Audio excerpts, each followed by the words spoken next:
बिस्मिल्लाहिर्रहमानिर्रहीम। अस्सलाम वालेकुम व्यूअर्स, मैं हूं शेफ़ सारा। आज मैं आपके लिए स्पेशल शामी कबाब बना रही हूं, जिसके लिए मैंने दाल ले ली है हाफ़ के जी और तकरीबन बोनलेस 1.25 किलो के करीब बोनलेस है, जिनको मैंने क्यूब्स में कटिंग कर लिया है। 2 बड़े साइज़ के प्याज हैं और 2 गट्ठियाँ जो हैं वो लहसुन की हैं और तकरीबन 3 से 4 इंच का टुकड़ा अदरक का है, जो कि मैंने बीच में साबुत ही डाल दिया है। अदरक को मैंने काट लिया।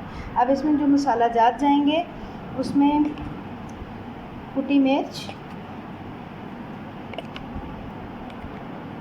सुरख मिर्च, पिसा गरम मसाला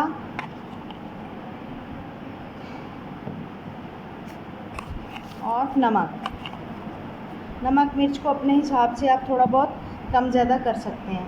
अभी ये मैं उबालूँगी, इसमें बाकी के अज्जा जो हैं बाद में डलेंगे, तो अभी मैं इसको उबाल के अच्छे तरीके से गला लूँगी। ये मैं कढ़ाई में पका रही हूँ, आप इसको कुकर में भी पका सकते हैं, लेकिन कुकर में दाल जो है वो बहुत ज़्यादा गल जाती है, जिसका फिर रिज़ल्ट इतना अच्छा नहीं आता। इसलिए मैंने इसको दरमियानी आँच पे मैं इसको तकरीबन आधे से ज़्यादा घंटे के लिए रखूँगी। देखूँगी दाल गल गई है तो फिर मैं जल्दी इसका पानी ड्राई करके इसको नेक्स्ट प्रोसेस करूँगी। कबाबों का पानी ड्राई हो चुका हुआ है और दाल भी गल चुकी हुई है। अब इसका अच्छे तरीके से पानी ड्राई करके इसको मैं कुंडी में पीसूँगी। आप चाहें तो चॉपर में भी पीस सकते हैं, लेकिन मैं कुंडी में पीसूँगी। अभी मैं दोबारा आपसे मिलती हूँ।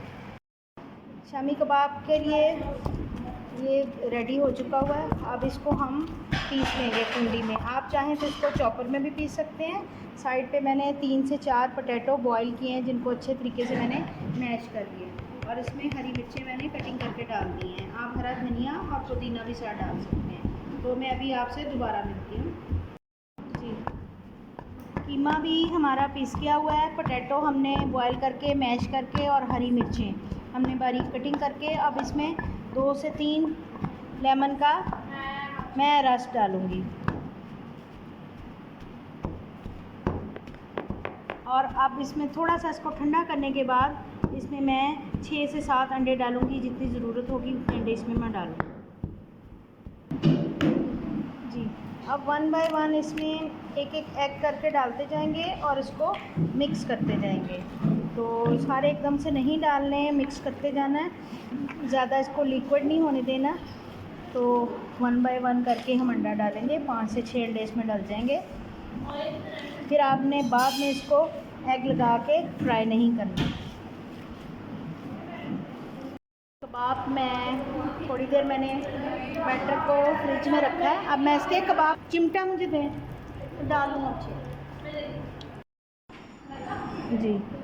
मज़ेदार से शामी कबाब रेडी हो चुके हैं। शाम की चाय में, बच्चों के लंच बॉक्सेस में ये बहुत मज़ा देते हैं। दावतों में भी इसको यूज़ करें और इसको फ्रोज़न भी आप कर सकते हैं।